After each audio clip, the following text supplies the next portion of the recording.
أعوذ بالله من الشيطان الرجيم. الذين يستحبون الحياة الدنيا على الآخرة ويصدون عن سبيل الله ويبغونها عوجا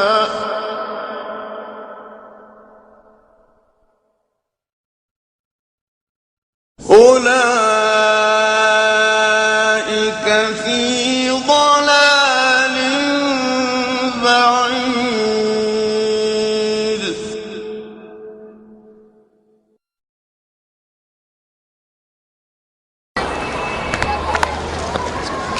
کیا تعویذ پہننا بھی شرک ہے؟ الحمدللہ والصلاۃ والسلام علی رسول اللہ وعلی آلہ واصحابہ وبعد. سب سے پہلے تو تعویذ کی جو تعریف ہے اس تعلق سے ہمارے یہاں پر جو تعویذ جس کو کہا جاتا ہے عربی زبان میں اس کو تمیمہ کہا جاتا ہے، اور اللہ کے نبی صلی اللہ علیہ وسلم نے اس بارے میں فرمایا، مسند احمد کی روایت ہے، من علق تمیمۃ فقد اشرک، جس نے تمیمہ لٹکایا اس نے شرک کیا. اسی طرح سے ایک اور روایت اس میں اللہ کے نبی صلی اللہ علیہ وسلم فرماتے ہیں من تعلق شیئا وکل الیہ، جو کوئی چیز لٹکائے اسی کے حوالے کر دیا جاتا ہے، اسی کے حوالے کر دیا جاتا ہے. ان احادیث سے اہل علم نے یہ بات کہی ہے کہ اس میں سارے تعویذ داخل ہیں.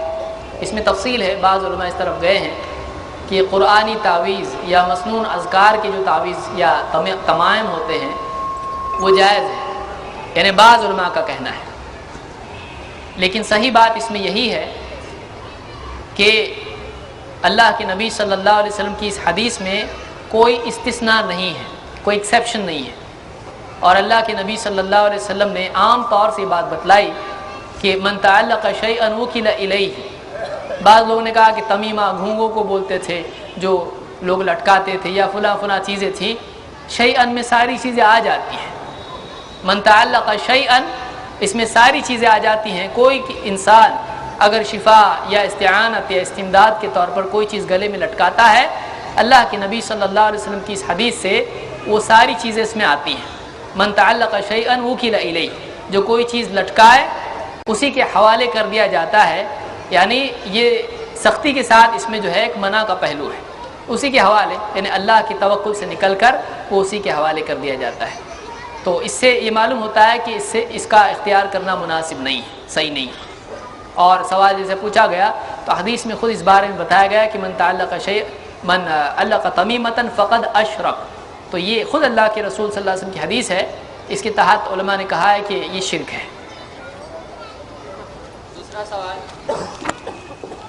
دوسرا سوال نصر اللہ خان صاحب کی طرف سے آیا ہے جو کہ تجارت کرتے ہیں. انہوں نے سوال کیا ہے، کچھ لوگوں کا کہنا ہے کہ اللہ تعالیٰ نے اپنے نبی کو اپنے نور سے پیدا کیا ہے، وضاحت طلب ہے. اس بارے میں کہ اللہ کے نبی صلی اللہ علیہ وسلم کی تخلیق نور سے ہوئی ایک روایت ذکر کی جاتی ہے، کشف الخفا وغیرہ میں یہ روایت ذکر کی گئی ہے. اول شیء خلق اللہ نور نبیک یا جابر، کہ اے جابر سب سے پہلی چیز جو اللہ تعالیٰ نے پیدا کی وہ تیرے نبی کا نور ہے. اور اس کے بارے میں حوالہ ذکر کیا جاتا ہے کہ مصنف عبدالرزاق میں یہ روایت ہے، لیکن مصنف عبدالرزاق میں یہ روایت سرے سے موجود ہی نہیں ہے. اسی لیے اختلاف بہت سارے لوگوں کی جو اس تحقیق میں پڑھے اس روایت کی. کچھ لوگوں نے کہا کہ پہلے نسخوں میں تھی بعد میں نکال دیے، کچھ نے کہا بعد میں ڈال دیا گیا، لیکن اب تک کہ کوئی نسخہ ایسا معتمد ہمارے سامنے نہیں آیا. اہل علم نے اس بارے میں ذکر نہیں کیا کہ اس میں یہ چیز مل سکے. تو اس کو کسی نے بھی صحیح نہیں کیا، تاریخ میں کسی بھی معتمد کتاب میں یہ حدیث موجود نہیں ہے. اس اعتبار سے یہ کہا جا سکتا ہے کہ یہ روایت سرے سے غیر معتبر ہے. دوسری بات یہ کہ ابو داؤد کی اور دوسری کتابوں میں روایت موجود ہے کہ اللہ کے نبی صلی اللہ علیہ وسلم نے پہلی چیز جس کو بنایا گیا، اللہ کے نبی صلی اللہ علیہ وسلم نے بتلایا کہ وہ پہلی چیز جس کو اللہ نے پیدا کیا وہ قلم ہے. ابو داؤد میں بھی ہے، ترمذی وغیرہ میں بھی روایت ہے. اول شیء خلق اللہ القلم فقال اکتب فقال ما اکتب، یہ لمبی روایت ہے. اس میں اللہ کے نبی صلی اللہ علیہ وسلم فرماتے ہیں پہلی چیز جس کو اللہ نے پیدا کیا وہ قلم تھا. اللہ تعالیٰ نے فرمایا لکھ. اس نے پوچھا کیا لکھوں؟ اللہ تعالیٰ نے کہا کہ تمام چیزوں کی تقدیر ابد تک لکھ. ایک روایت میں الی یوم القیامہ، قیامت تک کے ساری چیزوں کی تقدیر لکھ دے. تو اس روایت سے اول چیز جس کو پیدا کیا گیا قلم ثابت ہوتی ہے. اور کوئی اور روایت معتبر ہمارے سامنے نہیں ہے جس سے ثابت ہو سکے کہ اللہ کے نبی صلی اللہ علیہ وسلم کو نور سے پیدا کیا گیا. اس لیے یہ کہنا صحیح نہیں ہے کہ اللہ کے نبی صلی اللہ علیہ وسلم کو اللہ تعالیٰ نے نور سے پیدا کیا. اللہ کے نبی صلی اللہ علیہ وسلم انسان تھے اور انسان کی تخلیق مٹی سے ہوئی ہے. اس اعتبار سے بھی یہ بات صحیح نہیں ہوتی ہے. مزید یہ کہ نور کی مخلوق اور آگ کی مخلوق نے مٹی سے بنی ہوئی مخلوق کو سجدہ کیا ہے. تو فضیلت کا جو پہلو ہے وہ نور کی مخلوق ثابت ہونے میں نہیں ہے. اللہ تعالیٰ نے فرشتوں اور ابلیس کو حکم دیا تھا کہ آدم علیہ السلام کو سجدہ کریں. فرشتے نور سے بنے ہیں، مسلم کی روایت ہے، اور جنات کو آگ سے اللہ نے پیدا کیا ہے، اور آدم علیہ السلام کو اللہ تعالیٰ نے مٹی سے پیدا کیا ہے، اور ان کی اولاد بھی مٹی والی ہی ہے. اس اعتبار سے اللہ کے نبی صلی اللہ علیہ وسلم آدم علیہ السلام کی اولاد ہی میں سے ہے. تو آپ صلی اللہ علیہ وسلم کی تخلیق بھی مٹی سے ہوئی ہے. تو اس اعتبار سے نور کی تخلیق کے لیے اور اول اور نور سے بننا، یہ دو باتیں ہوئی. اول تخلیق کے اعتبار سے تو قلم کی حدیث ہے، اور نور سے تخلیق کے اعتبار سے خود مٹی کی آیت اور حدیثیں ہم دیکھتے ہیں. تو اس سے ثابت ہوتا ہے کہ اب تک کہ تو یہ ثابت نہیں ہوا. دوسرا سوال شمس الدین بھائی کی طرف سے ہے، بدعت حسنہ کس کو کہتے ہیں؟ جو لوگ بدعت حسنہ کو مانتے ہیں اور شرعی دلیل مانتے ہیں وہ کس کو کہتے ہیں، اس کے بارے میں ہم غور کر سکتے ہیں. بدعت حسنہ کو تسلیم کرنے والے حضرات، یہ علمی اختلاف ہے، وہ کہتے ہیں کہ ایسی بدعت جو دین کے یا سنت کے یا ثابت شدہ دین کے خلاف نہ ہو اس کو بدعت حسنہ کہتے ہیں. یا سادے الفاظ میں آپ اس کو کہیں اچھی بدعت کو بدعت حسنہ کہتے ہیں. دین میں نکالی گئی وہ چیز جو دین کی کسی چیز سے ٹکراتی نہ ہو، خلاف نہ ہو، اور اس میں اچھا پن کچھ نہ کچھ ہو، چاہے طعام کے اعتبار سے ہو یا کسی اور اعتبار سے ہو، کچھ نہ کچھ اچھائی اس میں ہو، عبادات کی زیادتی یا کچھ اس طرح سے ہو، اس کو اچھی بدعت وہ حضرات کہتے ہیں. لیکن بدعت حسنہ دین میں مقبول نہیں ہے، اس لیے کہ بدعت حسنہ اگر تسلیم کر لیں تو ایک انسان کو بڑی مشکل پیش آتی ہے یہ ثابت کرنے میں. اولا تو اس کا کوئی ثبوت ہی نہیں، وجود ہی نہیں. شریعت میں اللہ کے نبی صلی اللہ علیہ وسلم نے جب کہا کہ کل بدعت ضلالہ وکل ضلالۃ فی النار، مسلم میں یا نسائی وغیرہ میں اور مختلف کتب میں حدیث آئی ہے کہ ہر بدعت گمراہی ہے اور ہر گمراہی کا انجام جہنم کی آگ ہے. تو اس حدیث میں اللہ کے نبی صلی اللہ علیہ وسلم نے نہیں کہا ہر بدعت گمراہی ہے سوائے بدعت حسنہ کی. تو اس طرح سے ہم کو نہیں ملتا ہے. تو دین میں، عبادات میں، شریعت میں نکالا جانے والا ہر عمل جو اللہ کے نبی صلی اللہ علیہ وسلم سے ثابت نہ ہو وہ بدعت ضلالہ ہی ہے، چاہے وہ کتنا اچھا دکھائی دے. اسی لیے عبداللہ ابن عمر رضی اللہ تعالیٰ کا قول آپ یاد رکھیں، انہوں نے کہا کل بدعت ضلالہ وان رآها الناس حسنہ، ہر بدعت گمراہی ہے چاہے لوگوں کو وہ بھلائی دکھائی دیتی ہو. حسنہ بدعہ ایک ہی روایت میں یہ لفظ آیا ہے کہ ہر بدعت ضلالہ ہے چاہے وہ حسنہ دکھائی دیتی ہو. اتنا واضح قول ہے، اس کے بعد بھی ایک آدمی کہے نہیں بدعت حسنہ ہوتی ہے، بہت جرت کی بات ہے. مزید یہ کہ جو روایت میں نے عبداللہ ابن مسعود رضی اللہ تعالیٰ کی ذکر کی ہے،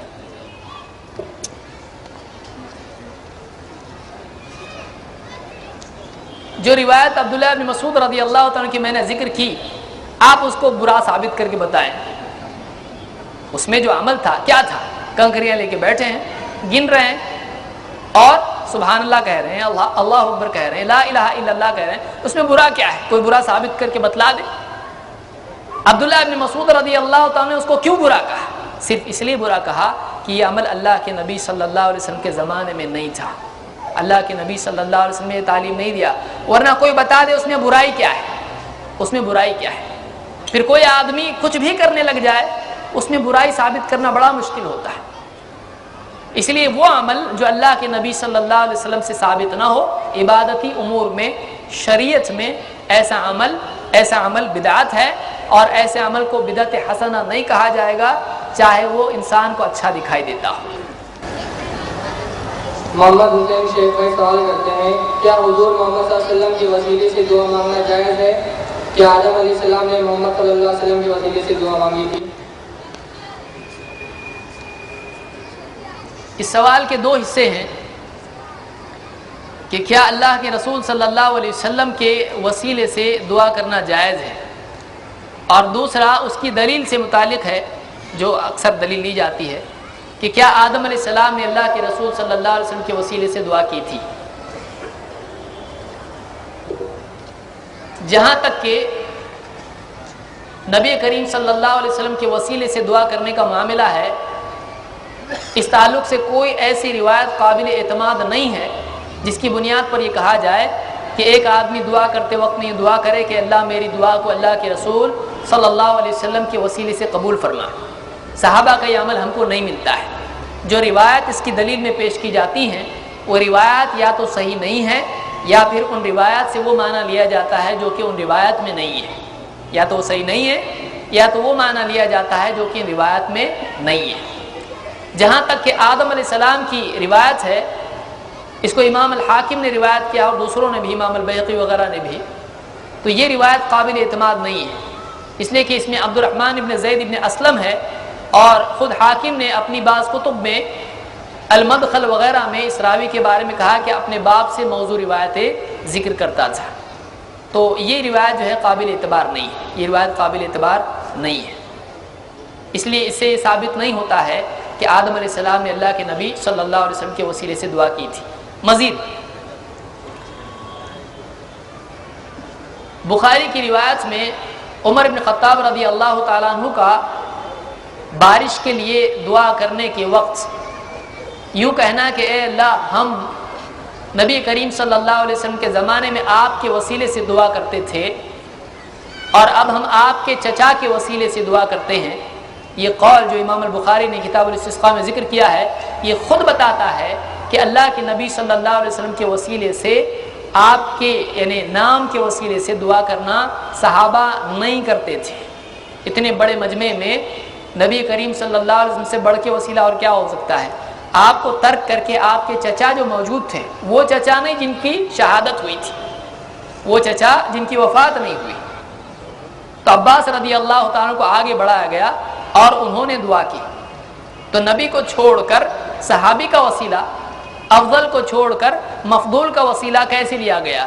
اور اتنا بڑا مجمع صحابہ کا استسقاء میں آپ جانتے ہیں مرد عورت سب جمع ہو جاتے میدان کے اندر، تو کسی نے بھی نہیں کہا ایسا کیسا کر رہے آپ، یہ کیا کر رہے ہو، کسی نے نہیں کہا، بلکہ ان کی نزدیک یہ بات معروف تھی کہ اللہ کے نبی صلی اللہ علیہ وسلم کا وسیلہ جو تھا وہ آپ کی دعا تھی، آپ صلی اللہ علیہ وسلم سے کہتے تھے، آپ دعا کرتے تھے، جیسا کہ بخاری مسلم وغیرہ کی روایت میں ہے، جمعہ میں لوگ آئے، کہا کہ یا رسول اللہ بارش نہیں ہو رہی ہے، ایسا ہو رہا ہے، آپ نے دعا کی، تو اب آپ تھے نہیں اس وقت میں موجود، نہ لوگ آپ کی قبر پر گئے، سوچیے کتنی عجیب بات ہے۔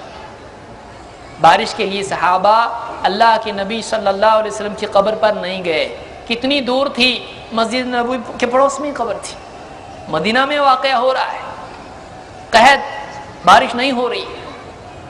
اللہ کے نبی صلی اللہ علیہ وسلم کا مرتبہ کتنا اونچا ہے، بہت اونچا ہے، آپ سارے بندوں میں سب سے افضل، سارے رسولوں میں سب سے افضل، امامت کا وقت آیا معراج میں، اللہ کے نبی صلی اللہ علیہ وسلم امام بنیں گے، ساری چیزیں سر آنکھوں پر، لیکن صحابہ نے اعمال و عبادات میں جو طریقہ اختیار کیا، میں نے درس میں بھی اپنے گفتگو میں کہا کہ صحابہ کا فہم لینا بہت ضروری ہے۔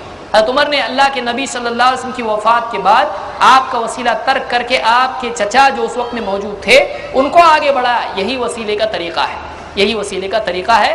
اگر نبی کریم صلی اللہ علیہ وسلم کے نام کا وسیلہ لینا ہوتا تو حضرت عمر خود دعا کرتے اور وسیلہ لیتے، لیکن ایسا نہیں کیا گیا، نہ حضرت عباس نے آپ کے وسیلے سے دعا کی، تو یہ ابھی تک کے ثابت نہیں ہوا ہے اس میں مزید جو افراد یعنی اس میں تذبذب میں ہوں وہ مزید تحقیق کریں.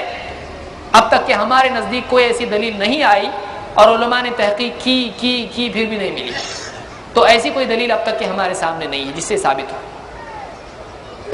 شیخ امتیاز ایک بھائی ہیں، وہ سوال کرتے ہیں کہ فجر کی اذان میں الصلاۃ خیر من النوم کہنا یہ بدعت حسنہ ہے، یہ نبی کے بعد کے زمانے کی بات ہے، اور ایسی اجتماع کی محفل سے جانا بھی بدعت حسنہ ہے کیونکہ ایسی محفلیں نبی صلی اللہ علیہ وسلم کے زمانے میں منعقد نہیں ہوتی. یہ دو سوال ہیں. پہلا سوال ہے، دوسرا میں سمجھتا ہوں شکایت ہے، لیکن پوچھنے والا حق رکھتا ہے کہ پوچھے، اس لیے کہ جب ہم بدعت کو برا کہہ رہے ہیں تو جس کو وہ بدعت سمجھتا ہے، کہیں ایسا نہ ہو کہ ہم اس کو اچھا سمجھ رہے ہوں، تو اعتراض کرنے والے کو حق ہے کہ اعتراض کرے اگر نیت اچھی ہو. پہلی بات تو یہ کہ الصلاۃ خیر من النوم اگر ابو داؤد کی روایت ہم دیکھیں تو خود اللہ کے نبی صلی اللہ علیہ وسلم نے ابو محذورہ رضی اللہ تعالیٰ عنہ کو یہ الفاظ سکھائے تھے. تو اذان کے ابواب میں جو آدمی چاہتا ہے اس کی دلیل، اذان کے ابواب میں سنن ابی داؤد اذان کے باب میں دیکھ لے، فجر کی اذان کے اندر خود اللہ کے نبی صلی اللہ علیہ وسلم نے یہ الفاظ سکھائے کہ جب فجر کی اذان ہو تو ایسا کہنا الصلاۃ خیر من النوم. تو یہ دلیل تو مل گئی، یہ بدعت حسنہ نہیں ہوئی، یہ سنت حسنہ ہوئی. دوسری چیز، ایسی محفلیں سجانا کیا یہ بھی بدعت کے ضمن میں آتا ہے یا نہیں آتا ہے؟ اللہ کے نبی صلی اللہ علیہ وسلم کے زمانے میں مساجد میں دین کی مجلسیں ہوا کرتی تھی اور لوگ آتے تھے بیٹھتے تھے روزانہ دین کی بات جب بھی ہوتی. اسی لیے حضرت عمر نے باری طے کی تھی، ایک دن میں ایک دن پڑوسی. تو بلا شبہ بہترین طریقہ یہی ہے کہ مساجد میں عوام کی تربیت کے لیے ہر مسجد کا امام وہاں پر تعلیم دے. لیکن اگر کہیں دوسرے علاقے سے کوئی آتا ہے اور لوگ یہ سمجھتے ہیں کہ یہ ہم کو کوئی اور مزید بات بتلائیں گے تو ان کو بھی خطاب کرنے کا موقع مل سکتا ہے. اگر جگہ اتنی ہے کہ مسجد میں لوگ بیٹھ کے سیکھیں تو بہت اچھی بات ہے، ایسی بڑی مسجد ہو جائے بہت اچھی بات ہے، تو مسجد کے باہر جا کر کرنے کی ضرورت کیا ہے. لیکن اگر جگہ نہ ہو اور مشکل ہو تو پھر کسی ایسی جگہ پر جمع کیا جا سکتا ہے جہاں پر لوگوں کے بیٹھنے میں دقت نہ ہو. یہ مجبوری کا مسئلہ ہے نہ کہ تدین کا. کوئی کہنے میدان میں بیٹھ کے بات سنے نا بہت ثواب ملتا ہے، کوئی اگر ایسا کہے یہ آدمی غلط ہے. کھلے آسمان کے نیچے اللہ کی رحمت نازل ہوتی ہے، جمع ہو جاؤ، ایسا اگر کوئی کہہ کے جمع کرتا ہے اس پروگرام کے لیے تو غلط ہے. لیکن اگر مسجد چھوٹی ہے اور وہاں پر خطاب تو کیا نماز کے لیے لوگ نہیں بیٹھ پاتے ہیں تو پھر وہیں پہ ٹھونس دینا سب کو اندر ہی بیٹھ کے سنو، یہ بات غلط ہے. میں سمجھتا ہوں انصاف کی بات یہ ہے کہ ایسی مجالس منعقد کی جا سکتی ہیں. اگر جگہ مسجد ایسی ہے اتنی بڑی ہے کہ اتنے سب لوگ بیٹھ سکتے ہیں بہت اچھی بات ہے. نہیں بیٹھ سکتے ہیں تو جہاں بیٹھ سکتے ہیں وہاں بیٹھیں، اس لیے کہ دین کی گفتگو کے لیے جگہ کی قید نہیں ہے. اللہ کے نبی صلی اللہ علیہ وسلم نے فرمایا علموا ویسروا، علموا ویسروا ولا تعسروا، تعلیم دو سکھاؤ. مسند احمد کے الفاظ ہیں ادعوا الناس، لوگوں کو دعوت دو. اور آپ نے کہا یسروا ولا تعسروا، آسانی پیدا کرو مشکل پیدا مت کرو. لوگوں کی آسانی جس میں ہے اللہ کے رسول صلی اللہ علیہ وسلم کا حکم ہے جو لوگوں کے لیے آسان اس کو کیا جائے. اب یہاں کے منتظمین غور کریں اور جس کو اعتراض ہو شکایت ہو منتظمین سے پوچھے یہ آسان ہے یا وہ آسان ہے، تو ہم کو تو یہی آسان دکھائی دیتا ہے، تو اس میں کوئی اعتراض نہیں ہے. ایک بھائی سوال کرتے ہیں حضور صلی اللہ علیہ وسلم اگر نور نہیں ہے تو پھر ان کا سایہ کیوں نہیں تھا؟ حضور صلی اللہ علیہ وسلم اگر نور نہیں تو ان کا سایہ کیوں نہیں تھا؟ دیکھیے اولاً تو یہ بات ثابت نہیں ہے کہ اللہ کے نبی صلی اللہ علیہ وسلم کا سایہ نہیں تھا. مسند احمد کی ایک روایت میں یہ موجود ہے کہ اللہ کے نبی صلی اللہ علیہ وسلم کی زوجہ محترمہ غالباً حضرت میمونہ رضی اللہ تعالیٰ فرماتی ہیں پھر میں نے آپ کو دیکھا تو آپ کا سایہ مجھ کو نظر آیا. یہ مسند احمد کی روایت ہے. لیکن پھر بھی بطور جدل اگر کوئی کہتا ہو تو ہم یہ کہیں کہ سایہ نہ گرنا نور ہونے کی دلیل نہیں ہے. انسان کی اولاد ہونا مٹی سے ہونے کی دلیل ہے.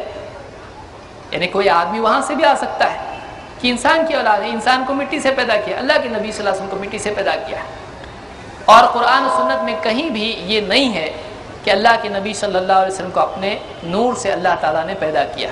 تو جب تک کہ یہ بات ثابت نہ ہو، سایہ نہ ہونے کی وجہ سے کوئی آدمی یہ نہیں کہہ سکتا ہے کہ نور سے پیدا ہو. بہت ساری چیزیں ہم کو دکھائی دیتی ہیں. چاند کا سایہ آپ کو زمین پہ پڑتا ہے؟ نہیں پڑتا ہے. بلب کا سایہ پڑتا ہے، وہ نور سے بنا ہے، اس کے اندر نور ہے. تو ضروری نہیں ہے. یہ استدلال کا طریقہ جو ہے یہ سنت کے مطابق نہیں ہے. ہم وہ قوم ہیں کہ ہمارے لیے اللہ کے رسول صلی اللہ علیہ وسلم کی بات ہمارے خیالات سے زیادہ بہتر ہے، کیونکہ ہمارے خیالات میں شیطان کے وسوسے داخل ہو سکتے ہیں. شیطان ہم کو غلط بات ذہن میں ڈال سکتا ہے.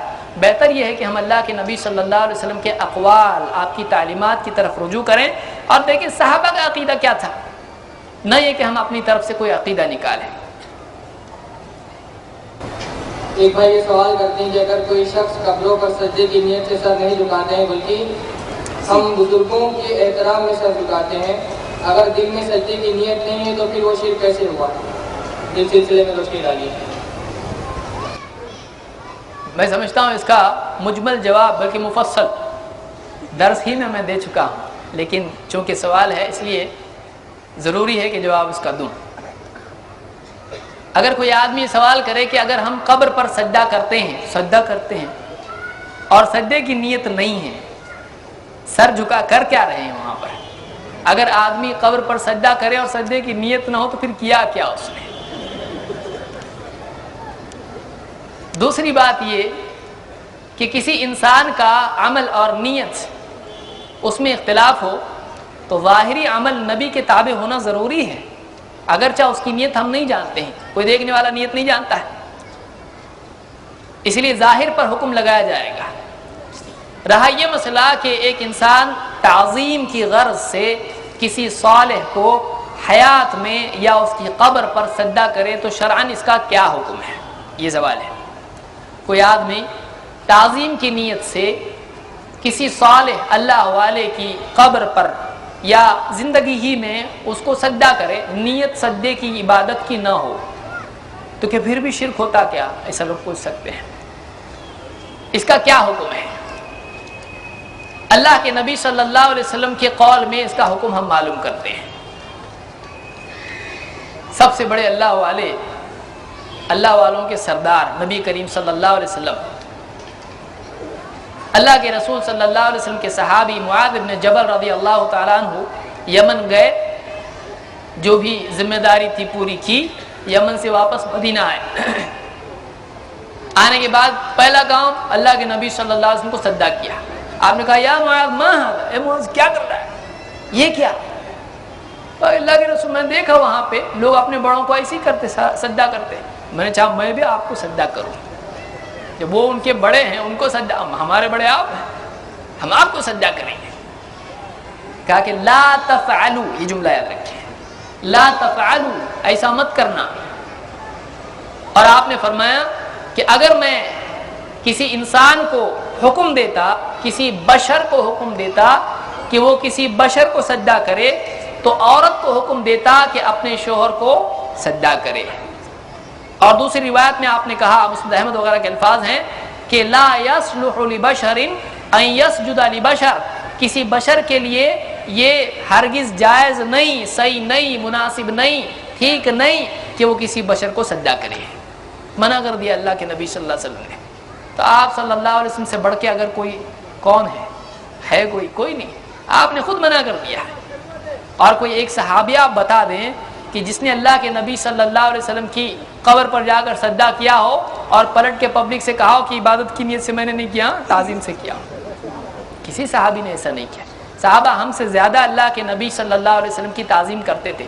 دیکھیے سجدے کا واقعہ وہاں ہوا ہے، لیکن اللہ کے نبی صلی اللہ علیہ وسلم نے اپنی زندگی میں اس کو منع کر دیا ہے.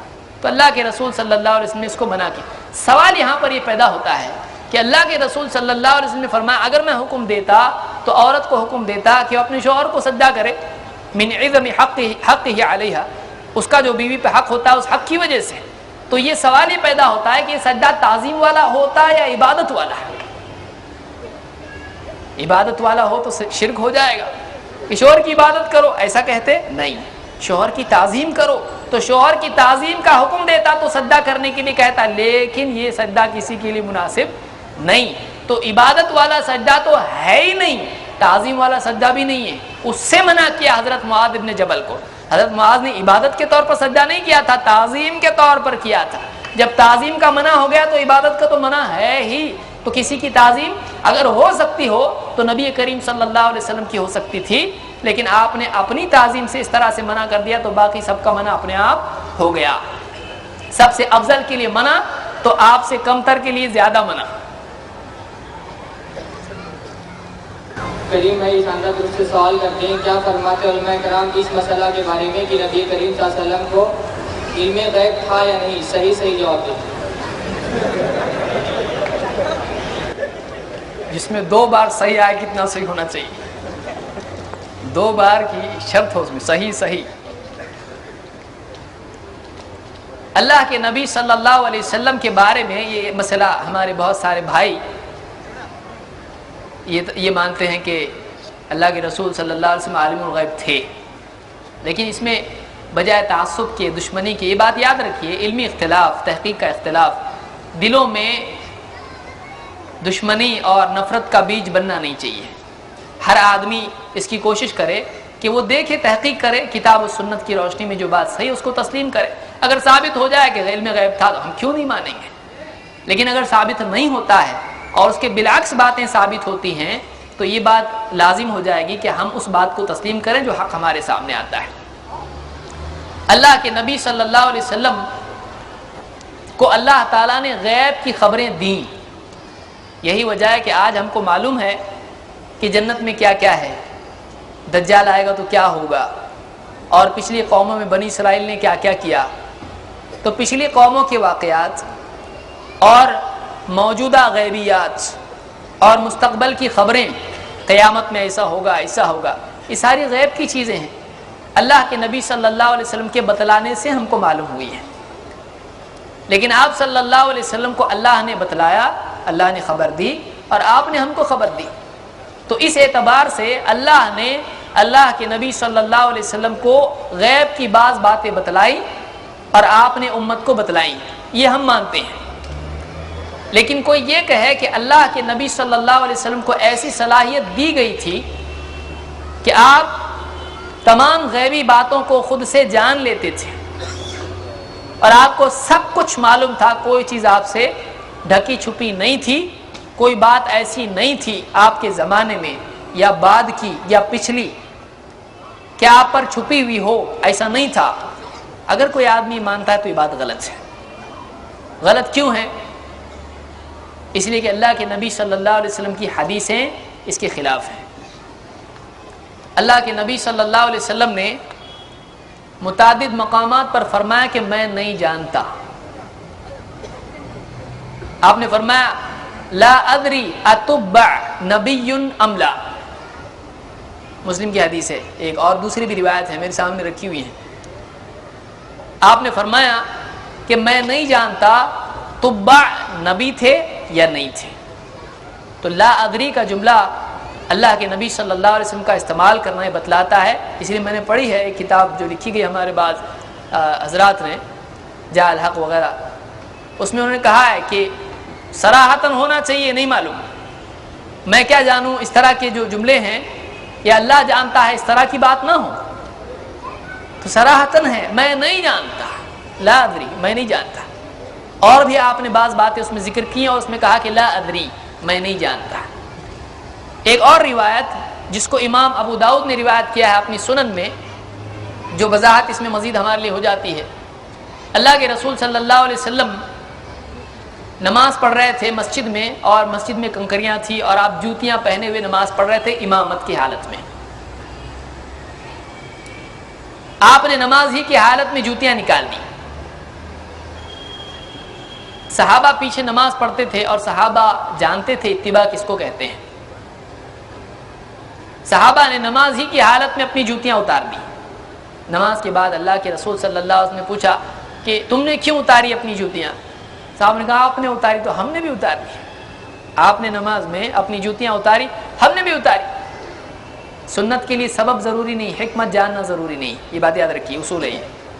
کسی چیز پر عمل کر، بعض لوگ آج بولتے ہیں نا اس میں سائنس کا کیا فائدہ ہے، اچھا ضروری نہیں ہم کو معلوم ہو. بچپن سے کھانا کھاتے ہیں اندر کیا ہوتا ہے جا کے معلوم نہیں, ہضم کیسے ہوتا ہے, لیکن فائدہ ہوتا ہے اتنا معلوم ہے, فائدہ ہوتا اتنا معلوم ہے بس. اندر پیٹ میں کون سی آنت میں کدھر جاتا ہے ضروری نہیں بھائی. آپ کو سنت پر عمل کرنے سے فائدہ ہوتا ہے, اللہ راضی ہوتا ہے, نجات ہوتی ہے, اتنا معلوم ہے ہم کو. اس میں کیا علت ہے, کیا حکمت ہے, کیا فائدہ ہے, نہیں بھی معلوم ہو ہے فائدہ, نہیں بھی معلوم ہو تو عمل کرنا کافی ہے فائدہ حاصل کرنے کے لیے. جیسے دوائی کے فائدے کے لیے اس کا حکم اور اس کا جو ہے حکمت جاننا ضروری نہیں ہے. دوائی کھا لیا, ڈاکٹر صاحب نے بول دی کھا لیا, فائدہ ہو جاتا ہے, نہیں معلوم کیا ہوا. صحابہ نے فوراً نکال دی جوتیاں. آپ نے کہا جبریل میرے پاس آئے تھے اور مجھ سے کہا کہ آپ کی جوتیوں کے نیچے گندگی ہے. آپ کی صحیح روایت ہے, ابو داؤد کی روایت ہے, کتب ستہ میں سے ابو داؤد ہے, بخاری مسلم ابو داؤد ترمذی نسائی ابن ماجہ, ابو داؤد کی روایت ہے. جبریل آئے اور مجھ کو بتلایا کہ آپ کی جوتیوں کے نیچے گندگی ہے, نجاست ہے, اذن گندگی ہے. میں نے جوتیاں نماز میں ہی نکال دی. اور تم میں سے جب کوئی مسجد آئے تو اپنی جوتیوں کے نیچے دیکھ لیا کرے, اگر اس میں گندگی ہو تو رگڑ کے اس کو صاف کر دے اور پھر مسجد میں آئے. بتائیے کیا اللہ کے نبی صلی اللہ علیہ وسلم جو اللہ کے گھر کی عظمت میں سب سے زیادہ حق ادا کرنے والے, کیا جان بوجھ کے سب معلوم رہے کہ بھی گندگی مسجد میں لے کے جائیں گے؟ آپ لے کے جائیں گے, پھر اللہ کے رسول صلی اللہ علیہ وسلم کیسے جائیں گے لے کے؟ ہم اللہ کے رسول صلی اللہ علیہ وسلم سے یہ بے ادبی مسجد کی ہم سمجھ ہی نہیں سکتے ہیں, تسلیم ہی نہیں کرتے ہیں کہ اللہ کے نبی صلی اللہ علیہ وسلم نے جان بوجھ کے وہ گندگی آپ مسجد میں لے گئے. اگر جانتے ہوئے نہیں لے جائے تو پھر کیسا لے کے گئے؟ اچھا جبریل کیوں آ رہے؟ جب معلوم ہے جبریل کیوں آ رہے؟ جبریل آ کے بتانے کے بعد نکالے یا اس سے پہلے آ کے بتائے کہ آپ کی جوتیوں کے نیچے؟ اب بتا رہے ہیں صحابہ کو میں نے کیوں نکالا. تو معلوم ہوا کہ اللہ کے نبی صلی اللہ علیہ وسلم کو بعض باتیں معلوم تھیں, بعض باتیں نہیں بھی معلوم تھیں. اور اس روایت سے تو یہ معلوم ہوا کہ آپ کے جوتیوں کے نیچے نجاست تھی, آپ کو نہیں معلوم تھا. رحمان نے جبریل کو بھیجا بتانے کے لیے, آسمان سے جبریل آ رہے ہیں, تب جا کے معلوم پڑا کہ جوتیوں کے نیچے نجاست ہے. نبی کریم صلی اللہ علیہ وسلم کے علم کے اعتبار سے سب سے زیادہ ہونا اس میں کوئی شک نہیں ہے. اللہ تعالیٰ نے شریعت کا علم اور اپنی معرفت کا علم اللہ تعالیٰ نے نبی کریم صلی اللہ علیہ وسلم کو کمال درجے میں دیا. لیکن یہ کہنا کہ ہر بات اللہ کے نبی صلی اللہ علیہ وسلم جانتے تھے, اس حدیث سے اس کی نفی ہوتی ہے, اس حدیث سے اس کی نفی ہوتی ہے. یہ قیامت سے پہلے ہے اور اس میں بالکل صاف انداز میں بات سامنے آتی ہے کہ اللہ کے نبی صلی اللہ علیہ وسلم کو نہیں معلوم تھا کہ آپ کی جوتیوں کے نیچے نجاست ہے. ایسے کئی واقعات ذکر کیے جا سکتے ہیں, یہ میں مثال کے طور پر کہہ رہا ہوں وقت کی قلت کی وجہ سے. ایک ربانی بھائی بھی ہے, کاکینہ کا صاحب ہے, وہ اپنی فیملی کا انتظار کرنے کے لیے مجھے برائے کر ملاقات کرتے. اشفاق بھائی کال سینٹر میں وہ کام کرتے ہیں. وہ لکھتے ہیں کہ کیا ابن تیمیہ مشکل کشا ہے؟ ایسا اہل حدیث والوں کی معتبر کتاب سیرت ابن تیمیہ پیج 72 پر لکھا ہے, اس کا کھلا جواب دیں. اگر ابن تیمیہ ہو یا ابو تیمیہ ہو, کوئی بھی بڑا سے بڑا عالم ہو, اس کے بارے میں جب بتائیے نبی کے بارے میں یہ عقیدہ رکھنا مناسب نہیں ہے, صحابہ کا عقیدہ نہیں تھا یہ, تو پھر ابن تیمیہ یا کوئی اور, ابن قیم ہو یا کوئی اور ہو, امام البخاری ہوں یا امام ابو حنیفہ رحمۃ اللہ علیہ ہوں یا امام شافعی ہوں یا کوئی بھی ہو, یہ جتنے ہمارے اسلاف ہیں انہوں نے ہم کو توحید سکھائی ہے. ان کے بارے میں کوئی آدمی عقیدہ رکھنے لگے کہ یہ مشکل کشا ہیں تو یہ بات بالکل غلط بات ہے.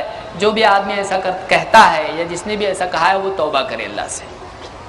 دوسری بات یہ کہ آپ دیکھیں مثال کے طور پر اللہ کے نبی صلی اللہ علیہ وسلم کے پاس, بخاری کی روایت سے, اللہ کے نبی صلی اللہ علیہ وسلم کے پاس ایک عورت آئی اور اس کو مرگی کی بیماری تھی, اور آ کے کہا کہ اللہ کے رسول مجھ کو مرگی کی بیماری ہے اور اس کی وجہ سے میں بے ہوش ہو جاتی ہوں, تو آپ اللہ سے دعا کیجئے کہ وہ مجھ کو شفا دے. آپ شفا دیجئے نہیں, بلکہ آپ اللہ سے دعا کیجئے کہ اللہ تعالیٰ مجھے شفا دے. اللہ کے نبی صلی اللہ علیہ وسلم نے فرمایا کہ اگر تو چاہے تو میں تیرے لیے دعا کرتا ہوں، اور اگر تو چاہے تو صبر کر، اس کے بدلے تیرے لیے جنت ہے۔ اس عورت نے کہا کہ میں صبر کروں گی، لیکن اللہ سے اتنی دعا کیجئے کہ جب دورہ مجھ کو پڑتا ہے تو بے پردگی میری نہ ہو۔ دیکھیے کیسے لوگ تھے، وہ عورتیں کیسی تھی اس زمانے کی۔ یہاں تو آدمی کیا کہے گا، دعا کر تو میرے لیے، ابھی بعد میں بہت نماز پڑھوں گا جنت مل جائے گی مجھ کو۔ یہ ٹینشن نکلنا چاہیے کہ نبی کی دعا ہے اور جنت کا وعدہ ہو رہا ہے، ہم اپنے عمل سے کر پائیں نہیں کر پائیں معلوم نہیں، مل رہا ہے، آخرت مل رہی ہے، جنت یقینی ہو رہی ہے۔ دنیا کا نقصان صحیح کب، آج ہیں کل گئے، صبر کر لیں گے، کیا مسئلہ ہے۔ صحابہ آخرت کے مقابلے میں دنیا کو ترجیح نہیں دیتے تھے، دنیا کے مقابلے میں آخرت کو ترجیح دیتے تھے۔ کہا کہ میں صبر کروں گی، لیکن اتنی دعا کیجئے کہ جو میری بے پردگی ہو جایا کرتی ہے، ایسے وقت میں ہوش نہیں رہتا ہے، گر جاتی ہوں، چکر آگے دورہ پڑ جاتا ہے، تو وہ نہ ہو۔ شریعت کا احساس اس حالت میں بھی ہے۔ آپ نے دعا کی۔ ایک لمبے زمانے کے بعد ابن عباس رضی اللہ تعالیٰ نے اس عورت کو دیکھا طواف کر رہی ہے، تو اپنے ساتھی سے کہا، دے گا تجھ کو جنتی عورت بتاؤں؟ کہا بتائیے۔ کہا وہ عورت جنتی عورت ہے، وہ جو طواف کر رہی ہے۔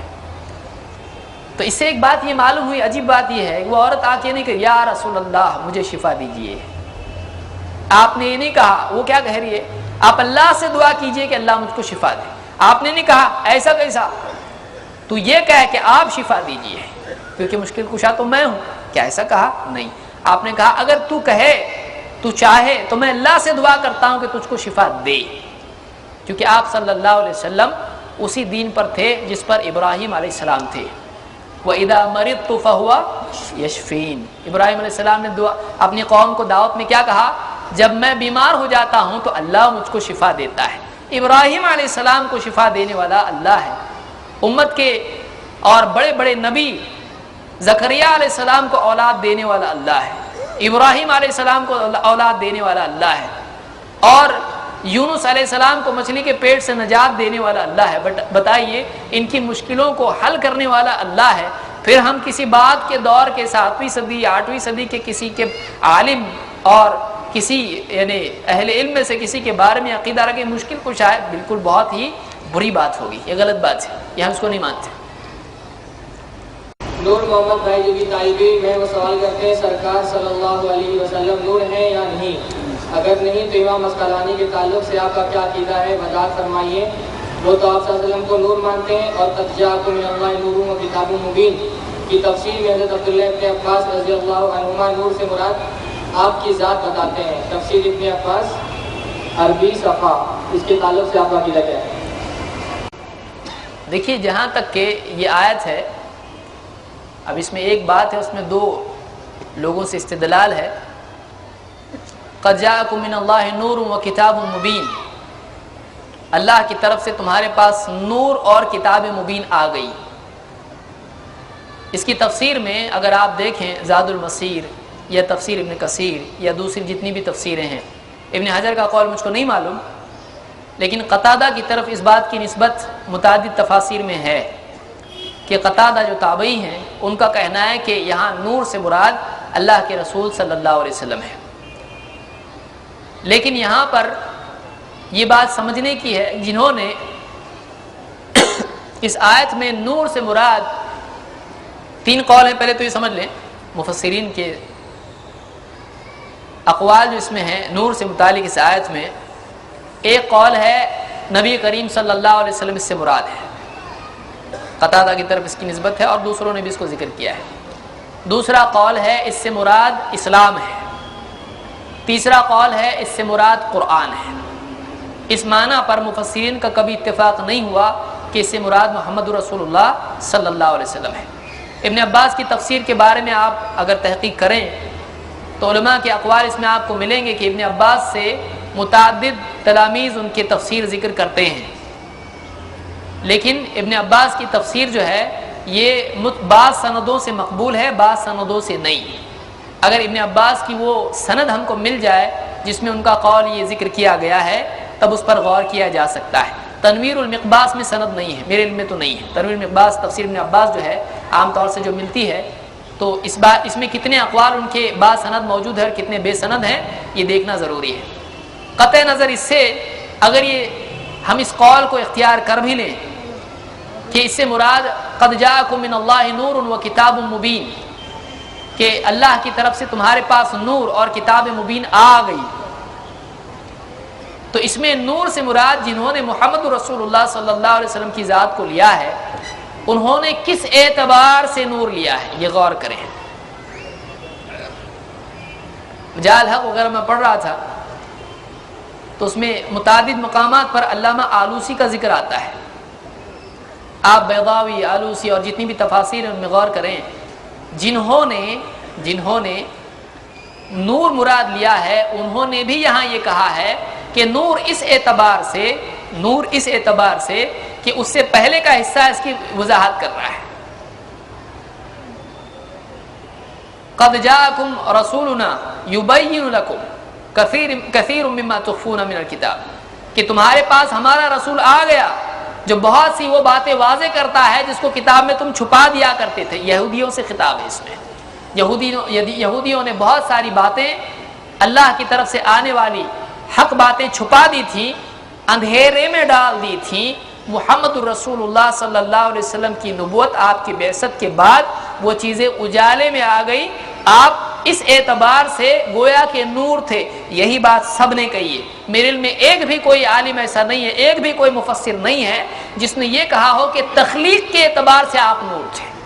آپ تبلیغ کے اعتبار سے، تبیین کے اعتبار سے، دین کی دعوت کے اعتبار سے، حقائق کے واضح کرنے کے اعتبار سے کوئی آدمی آپ کو کہتا ہے کہ آپ نور کی طرح تھے، اس میں کوئی برائی نہیں ہے۔ آپ صلی اللہ علیہ وسلم جب آپ نبی بنے، جب آپ نے دعوت دی تو بہت ساری باتیں جو چھپی ہوئی تھیں آپ نے اس کو سامنے کر دیا۔ بہت ساری باتیں جو اندھیرے میں پڑی ہوئی تھیں، لیخرجہم من الظلمات الی النور، تاکہ اندھیروں سے نور کی طرف لے آئے۔ اللہ نے قرآن کو اس لیے نازل کیا ہے۔ تو محمد یہاں اسی لیے یعنی بعض نے محمد صلی اللہ علیہ وسلم مراد لیا ہے، اس سے بعض نے قرآن لیا ہے۔ یہاں پر جن لوگوں نے یہ مانا کہ یہاں نور سے مراد نبی کریم صلی اللہ علیہ وسلم ہیں، انہوں نے یہ نہیں کہا کہ اس سے مراد یہ ہے کہ اللہ کے نبی صلی اللہ علیہ وسلم کو اللہ نے نور سے پیدا کیا۔ انہوں نے کہا آپ نور کی طرح ہیں کہ جب نور اندھیرے میں آتا ہے تو چھپی ہوئی چیزیں کھل کے سامنے آ جاتی ہیں، اچھا برا سامنے آ جاتا ہے، سانپ رسی کا فرق سمجھ میں آتا ہے۔ تو نور کی یہ بات ہوتی ہے کہ وہ اندھیرے میں چیزوں کی حقیقت کو واضح کر دیتا ہے۔ یہی حیثیت اللہ کے نبی صلی اللہ علیہ وسلم کی ہے۔ یہ تو قرآن میں اللہ نے کہا، اللہ تعالیٰ نے اللہ کے نبی صلی اللہ علیہ وسلم کو سراج کہا ہے، تو اس سے کس کو انکار ہے؟ آپ صلی اللہ علیہ وسلم کو اللہ تعالیٰ نے قرآن کریم میں سراج کہا ہے، آپ کو نور کہا ہے، اس سے کوئی انکار نہیں۔ لیکن آپ کے بارے میں جو نور کا عقیدہ رکھتا ہے وہ آپ کی اس دعوتی حیثیت کے طور پر نہیں رکھتا ہے، وہ آپ کے وجود اور آپ کی تخلیق کے اعتبار سے رکھتا ہے کہ آپ کو نور سے بنایا گیا، نور سے پیدا کیا گیا۔ ہم اس کو نہیں مانتے اس لیے کہ اس کی کوئی دلیل نہیں ہے۔ البتہ آپ صلی اللہ علیہ وسلم کی شخصیت، آپ کا وجود، آپ کی ذات، آپ صلی اللہ علیہ وسلم نور کی طرح تھے کہ جیسے نور اندھیرے میں اجالا پیدا کر دیتا ہے، چیزوں کے حقائق واضح کر دیتا ہے، آپ کے اقوال و اعمال سے چیزوں کی حقیقت واضح ہو جایا کرتی تھی جیسے نور سے ہوتی۔ تو یہ تو ہم بھی مانتے ہیں، اور جنہوں نے اس کو مانا ہے نور سے مراد نبی صلی اللہ علیہ وسلم کی ذات لیا ہے، انہوں نے بھی یہی مانا لیا ہے۔ آپ اس میں تحقیق کر کے دیکھ سکتے ہیں۔ محمد صدیق صاحب جو ٹیلر ہیں وہ کہتے ہیں السلام علیکم حضرت، آپ نے ابن جریر کا حوالہ دیا ہمارے کمزور مطالب انصاف سے۔ ابن جریر قبری شیعہ فرقے سے تعلق رکھتے تھے، تو ان کی روایت کہاں تک اعتبار ہے؟ جہاں تک کہ ابن جریر دو ہیں، ایک طبری ہیں اور ایک دوسرے ہیں۔ ابن جریر اگر شیعہ تھے تو پھر تفسیر ابن کثیر کو بھی شیعی ماننا پڑے گا، اس لیے کہ امام ابن کثیر نے تفسیر ابن کثیر ہے کیا؟ تفسیر ابن کثیر ابن جریر الطبری کی تفسیر کا خلاصہ ہے۔ علماء سے پوچھیں کہ تفسیر ابن کثیر کیا ہے؟ تفسیر ابن کثیر جو کہ تمام جو ہے مختلف جن میں آپس میں اختلاف ہے، تمام فرقے تفسیر ابن کثیر کو مانتے ہیں۔ تفسیر ابن کثیر کی بنیاد تفسیر طبری پر ہے، تو علماء سے مزید تحقیق کریں اس میں۔ تفسیر ابن جریر جو ہے اس کو عام طور سے علماء نے اختیار کیا ہے اور متعدد کتابوں میں اس کا حوالہ دیا ہے۔ یہ کہنا بہت ظلم ہوگا کہ وہ شیعہ تھی۔ قاضی وسیم احمد اس لیے اس میں آپ میرا تفسیر ابن جریر کا حوالہ ترک کر دیں، میں نے تفسیر ابن کثیر کا بھی دیا ہوں، وہ چھوڑ دیں، یہ لے لیں، تفسیر ابن کثیر پہ تو کوئی جھگڑا نہیں ہے، اس کو لے لیں، تفسیر ابن جریر کو چھوڑ دیں۔ تو میں نے 2 حوالے دیے ہیں۔ اگر میرے حوالے کو رد اس وجہ سے کیا جائے کہ ابن جریر کا حوالہ دیا جا رہا ہے، ٹھیک ہے، چھوڑ دیجئے، تفسیر ابن کثیر کا بھی تو میں نے حوالہ دیا ہے، تو میری بات اپنی جگہ قائم ہے۔ محمد ابن قیس تابعی کی روایت میں نے حوالہ پیش کیا تھا تفسیر ابن کثیر اور ابن جریر کا، ابن جریر کا آپ چھوڑ دیں، ابن کثیر کا لے لیں۔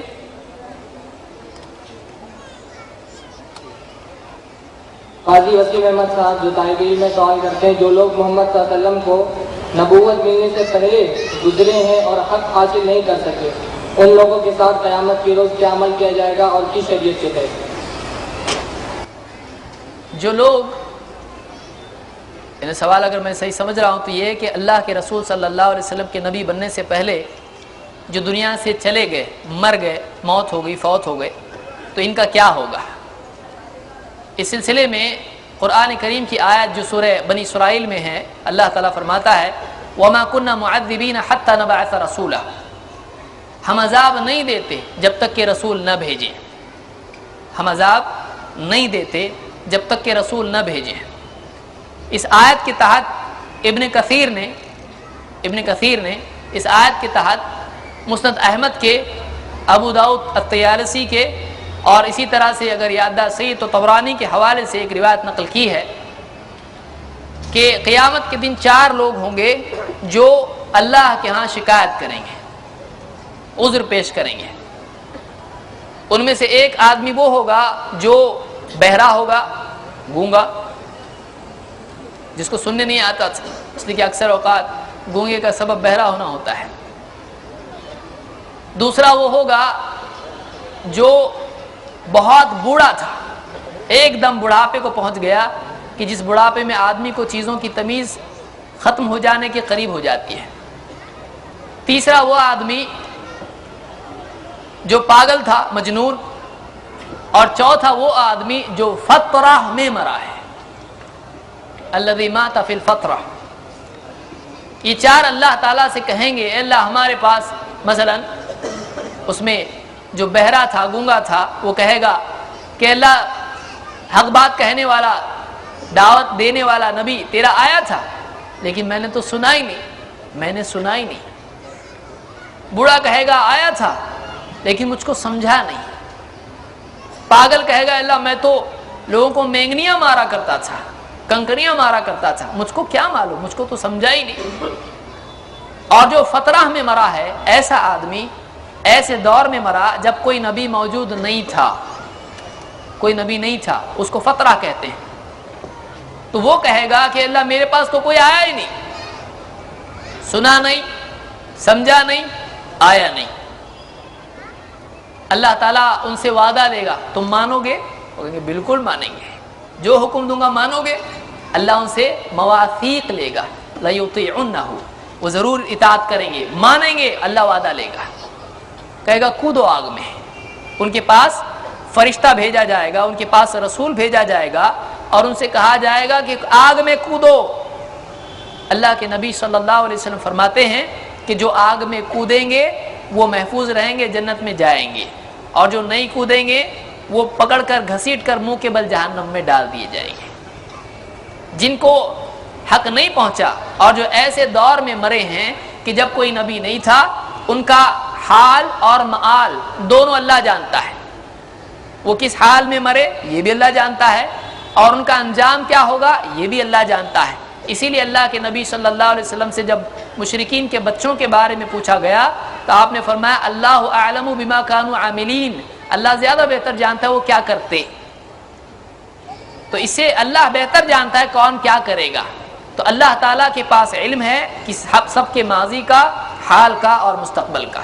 تو اس حدیث سے یہ بات معلوم ہوتی ہے کہ جو لوگ فترہ میں مرے ہیں اور ان کے پاس کوئی نبی نہیں آیا، پیغام اسلام کا نہیں پہنچا، ہم یہ نہیں کہیں گے کہ ان کو جہنم میں ڈالا جائے گا صرف اس وجہ سے کہ وہ مسلمان گھر میں پیدا نہیں ہوئے، بلکہ اس حدیث کی روشنی میں بات سامنے آتی ہے کہ ان کو آزمایا جائے گا حشر میں، اور اللہ تعالیٰ ان کے بارے میں جیسا ان کا عمل ہوگا فیصلہ کرے گا۔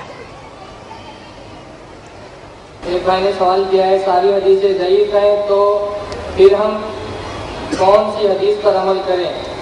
ضعیف اور صحیح حدیث کیا فرق ہے؟ سوال تھوڑا عجیب ہے. یہ ساری حدیث سے ضعیف ہے تو ہم کون سی، تو بچا کیا پھر؟ جب ساری حدیث سے ضعیف ہے تو پھر کون سی حدیث بچتی نہیں؟ پھر حدیث جو بھی آئے گی ضعیف ہوگی، پھر کون سی حدیث پہ عمل کریں؟ یہاں بات یہی ہے کہ ضعیف حدیث کون سی ہوتی ہے. پہلے تو یہ کہ ضعیف حدیث کہتے کس کو ہیں؟ جو حدیث صحیح یا حسن نہ ہو وہ ضعیف ہوتی ہے. صحیح یا حسن کون سی ہوتی ہے؟ وہ حدیث ابن کثیر نے اپنی کتاب میں، اور متعدد علماء نے جو بھی مصطلح الحدیث میں کتابیں لکھی ہیں، انہوں نے 5 باتیں حدیث کے تعلق سے کہی ہیں کہ اگر کسی حدیث میں یہ 5 باتیں ہوں تو وہ حدیث صحیح ہوتی ہے، اور اگر یہ 5 باتیں نہ ہوں تو وہ حدیث صحیح نہیں ہوتی ہے. ان میں سے اگر کوئی ایک بات بھی نہ ہو تو وہ حدیث صحیح ہونے سے گر جاتی ہے. وہ 5 باتیں کیا ہیں؟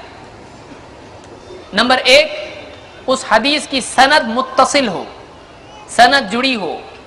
ہر حدیث کے ہم تک پہنچانے والے، محدث تک پہنچانے والے جس نے کتاب میں لکھ دیا، ان پہنچانے والوں کا سلسلہ جڑا ہوا ہو.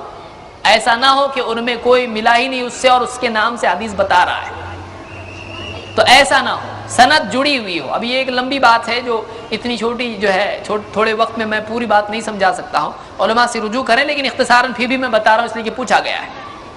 سند جڑی ہوئی ہو، راویوں کا سلسلہ کٹا پھٹا نہ ہو، بلکہ ہر ایک کا آپس میں ملنا یا کم سے کم ہم زمانہ ہونا ثابت ہو، ملنے کے امکانات کے ساتھ. بخاری مسلم دونوں کی شرط ہے. بخاری کی جو ہے ملنے کی شرط ہے، مسلم کی زمانے کی بھی شرط ہے کہ ملنا ممکن ہو، ایک زمانے میں ہو. اور دوسری بات یہ کہ اس کے راویوں میں 2 باتیں ہوں، ہر راوی میں دو باتیں ہوں. ایک، یادداشت کے اعتبار سے اس حدیث کا پہنچانے والا ہر راوی، ہر اس کو پہنچانے والا، اس کی یادداشت اچھی ہو، اس کی غلطیاں، اس کا بھلکڑ پن یادداشت پر غالب نہ ہو. 2، اس کا تقوی معتبر ہو، دینداری کے اعتبار سے غیر اعتمادی کا شکار وہ نہ ہو، ناقابل اعتماد دیندار نہ ہو، غیر متقی نہ ہو، فاسق و فاجر نہ ہو. 2 باتیں اس میں ہونا چاہیے، یادداشت اچھی اور متقی. اور 2 باتیں حدیث میں نہ ہو، وہ حدیث شاذ نہ ہو، وہ حدیث معلل نہ ہو. بعض لوگوں کو یہ سمجھ میں نہیں آئے گا، لیکن میں کچھ نہیں کر سکتا، اس لیے کہ اتنی مختصر مجلس میں پورا سمجھاؤں تو سمجھا کے بھی فائدہ نہیں ہوگا، الا کہ اللہ چاہے. لیکن اس کو آپ مزید علماء سے رجوع کریں اور اس کو سمجھنے کی کوشش کریں. لیکن جو پوچھنے والا اس کو میں سمجھتا ہوں جانتا ہوگا. معلل نہ ہو اور شاذ نہ ہو. شاذ نہ ہو، اپنے سے زیادہ معتبر راوی کے مخالف روایت بیان نہ کرے، اپنے سے زیادہ معتبر راوی کے بالمقابل مخالف روایت بیان نہ کرے، یا کئی راویوں سے کٹ کے الگ کچھ بیان نہ کرے. ایسی روایت شاذ ہوتی ہے. ایسا نہ ہو تو صحیح ہے. معلل نہ ہو، بظاہر حدیث دکھائی دے رہی سند جڑی ہے، لیکن سند جڑی ہوئی نہیں ہے. کچھ اسپیشلسٹ، کچھ حدیث کے ماہر اس کو سمجھ سکتے ہیں. ایسی حدیث جو عام لوگوں کو تو سب ٹھیک ٹھاک دکھتا ہے، لیکن اسپیشلسٹ کو دکھتا ہے کہ نہیں، ٹھیک ٹھاک نہیں ہے. جیسے بیمار، معلول، معلل، معلول ایک ہی ہوتا ہے. بیمار معلول، علیل. بیمار جاتا ہے ڈاکٹر کے پاس، ہاتھ بھی اتنے ہی بیماری سے پہلے 2 ہاتھ تھے، 1 سر ہے، 2 آنکھیں، 2 کان ہیں، سب برابر ہے، لیکن پھر بھی کیا بیمار ہے. تو بیمار وہ ہوتا ہے جو اعضاء میں کمی زیادتی نہیں، بالکل دونوں کو کھڑا کریں گے دونوں سیم دکھائی دیں گے، اچھا اور بیمار. لیکن ابھی کچھ ایسی کمی اس کے اندر آ گئی ہے جو ہر آدمی پہچان نہیں سکتا ہے، ڈاکٹر چیک اپ کر کے معلوم کر سکتا ہے. یہ آسانی سے سمجھانے کی کوشش میں کر رہا ہوں اس کو. علماء نے ایسا نہیں سمجھا ہے، بعض علماء نے سمجھا ہے اس طرح سے بھی آسانی کے لیے. تو اس کو جو ہے معلل حدیث کہتے ہیں کہ جو بظاہر ٹھیک ٹھاک دکھائی دے، لیکن اس میں کوئی ایسا عیب ہو جو ماہر حاذق محدث جو ہے اس کو پکڑ سکتا ہو اور پکڑ کے بتائے لوگوں کو، تو ایسی حدیث کو معلل کہتے ہیں. تو خلاصہ کلام یہ کہ جس روایت کی، جس حدیث کی سند متصل ہو، اس کا ہر راوی یادداشت اور تقوی کے اعتبار سے معتبر ہو، وہ روایت شاذ نہ ہو، معلل نہ ہو، ایسی حدیث کو صحیح کہتے ہیں۔ اس کے سوا جتنی حدیثیں ہیں سب ضعیف ہیں۔ لیکن اگر ایسا ہو کہ یادداشت کے علاوہ ساری چیزیں ٹھیک ٹھیک، لیکن یادداشت بہت اچھی نہیں، تھوڑی اچھی ٹھیک، میڈیم، ایسی روایت کو کیا کہتے ہیں؟ حسن۔ کہ راوی یادداشت کے اعتبار سے کبھی کبھی بھولنے والا ہو تو ایسے راوی کی روایت کو حسن کہا جاتا ہے۔ ایک دم اعلیٰ درجے کی یادداشت اس کو صحیح کہتے ہیں، ٹھیک ہے یادداشت ٹھیک ہے اس کی، ایسی روایت کو کیا بولتے ہیں؟ حسن۔ اس کو سمجھنے کی کوشش کریں۔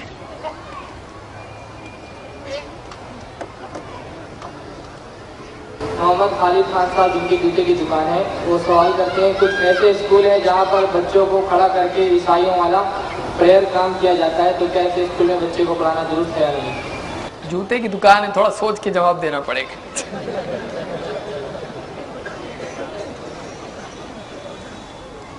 دیکھیے بچے کی تربیت میں ایسی کوئی چیز ہو جو اس کے اسلام کو بگاڑتی ہو تو اس کو اس سے بچانا چاہیے۔ اب اس میں دو صورتیں ہیں کہ ایک اسکول سے نکال دیں، لیکن عام طور سے تمام اسکول کا حال عنقریب کم زیادہ ایسے ہی ہوتا ہے۔ تو بچوں کو اگر ہم نہ نکالیں تو کم سے کم بچوں کو صحیح چیز کی تعلیم کریں، اور اسکول میں جا کر جو بھی ٹیچرز ہیں، جو بھی پرنسپل ہے، اس سے مل کے کہیں کہ یہ چیز ہمارے دین کے مطابق نہیں ہے، اس لیے ہمارے بچے کے لیے اس چیز میں چھوٹ ہم کو دے دیں۔ میں سمجھتا ہوں کہ اس طرح سے ٹیچر سے اگر ملتے ہیں، پرنسپل سے ملتے ہیں، تو اس میں کوئی خرابی نہیں ہوگی، بجائے اس کے کہ ہماری طرف سے کوئی اشتعال اس میں بتایا جائے۔ سمجھداری کے ساتھ جو بھی ذمہ داران اسکول کے ہیں ان سے بات کریں کہ چیز ہمارے اسلام کے خلاف ہے، باقی چیزیں آپ کی جو بھی قاعدے قانون ہیں ہم کو تسلیم ہے اسکول کی پڑھائی کے اعتبار سے، لیکن یہ چیز اسلام سے ٹکراتی ہے، تو ہماری ریکویسٹ ہے آپ ہمارے بچے کو سمجھداری سے بات کریں، تو میں سمجھتا ہوں حل ہو سکتا ہے مسئلہ۔ اگر بہت اچھی کوئی اسکول ایسی ہے جہاں پر یعنی دنیاوی معلومات بھی اچھی ہوگی، بچے کی تربیت بھی اچھی ہوگی، اور دینی اعتبار سے اس کے لیے کوئی رکاوٹ نہیں، یا دینی اعتبار سے اچھا ماحول ملتا ہے، اس اسکول سے نکال کر اس اسکول میں ڈال دیں، اچھی اسکول میں ڈالیں، اور اگر نہیں ہے تو کم سے کم اس طرح سے کیا جا سکتا ہے۔ ایک بھائی سوال کرتے ہیں جب حضرت محمد صلی اللہ علیہ وسلم کا نام آئے تو انگوٹھا چومنا کیسا ہے، واضح کریں، شریعت کی روشنی میں عنایت کریں۔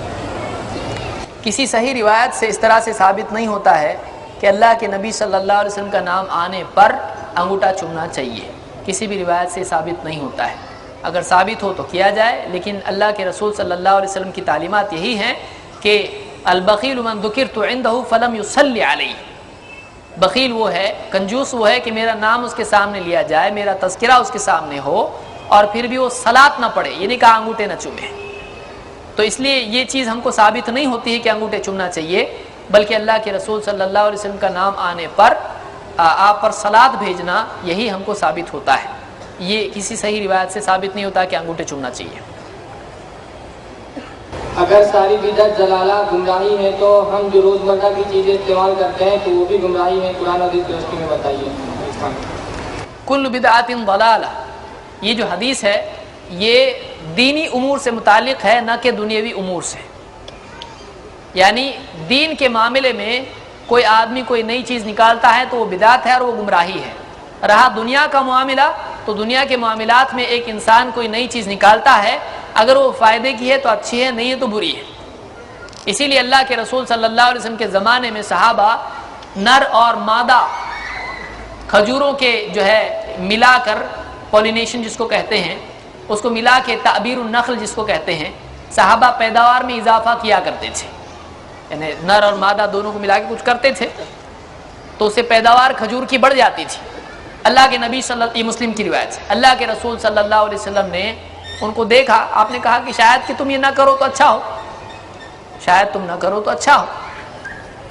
صحابہ نے اس کو چھوڑ دیا، پیداوار کم ہو گئی۔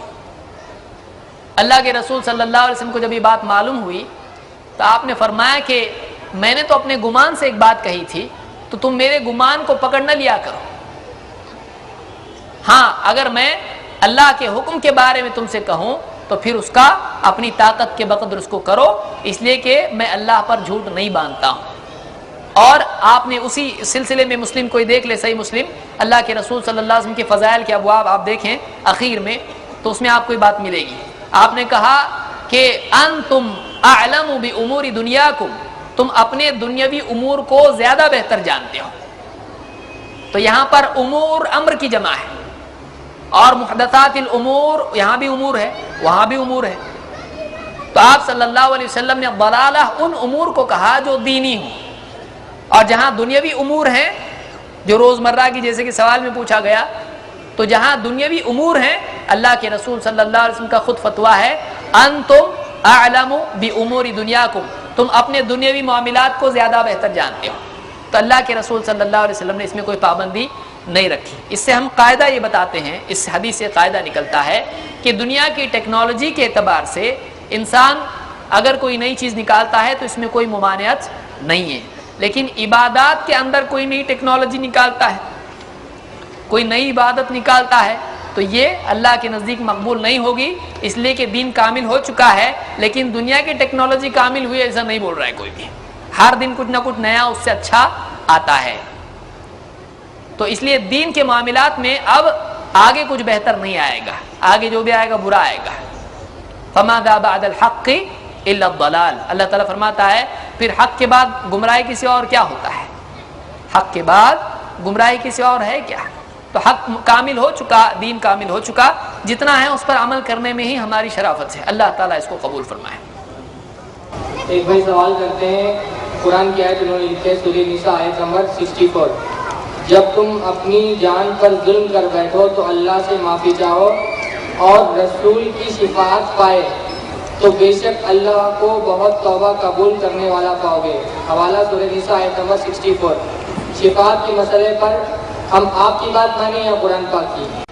قرآن پاک کی بات مانیں، اس میں کوئی شک نہیں. یہ سوال ہی غلط ہے کہ آپ کی مانیں یا قرآن کی، لیکن یہ ڈانٹ کے طور پر ہے سوال اصل میں.